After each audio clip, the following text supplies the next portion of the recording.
আসেন আমাদের উপস্থাপক যারা করেছেন এই অনুষ্ঠান সম্পর্কে তাদের আমরা একটা মতামত দিতে চাই। আচ্ছা এই যে চলে যাচ্ছে।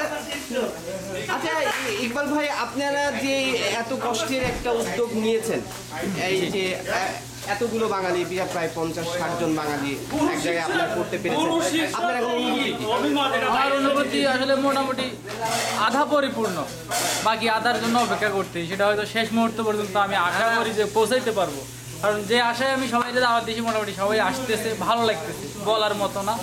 ঠিক পতাকা উড়লে যে ঢেউ খেলে, আমার এখন মনটা ঢেউয়ে আছে। ঠিক আছে। আচ্ছা আপনার কি মতামত, আপনার কাছে একটা সাধারণভাবে আশাবাদ রাখা যায়, যেহেতু এটা ওয়ার্ল্ডের সবাই জানবে এবং শুনবে, আপনি কি বলতে চাচ্ছেন যে আজকে 50 জন মানুষে এত আনন্দ হচ্ছে বা আমরা সবাই সবার দুঃখ অনুভূতি শেয়ার করে নিতে পারছি, তা আপনার কি মনে হয় না সরকারিভাবে যদি এরকম বছরে একটা দিন আমাদের সব বাঙালিদের উপস্থাপন করে একটা অনুষ্ঠানের ব্যবস্থা করতে, সেক্ষেত্রে আপনার অনুভূতি কি কেমন হতো যদি সরকার থেকে উঠে?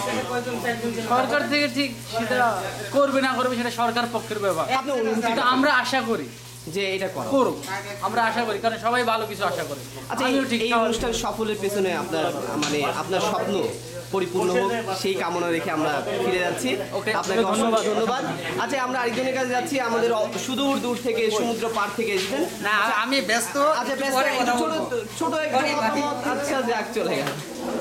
আমরা বিদায় নিচ্ছি, সবাই মোটামুটি রান্না এবং খাওয়া দাওয়া ব্যস্ত। আমরা এই মুহূর্তে বিদায় নিচ্ছি, সবাইকে শুভেচ্ছা জানিয়ে আমি কাউয়া ক্যাচাল অনুষ্ঠান থেকে আমার নাম অনুপস্থিত বিদায় নিচ্ছি। সবাইকে ধন্যবাদ।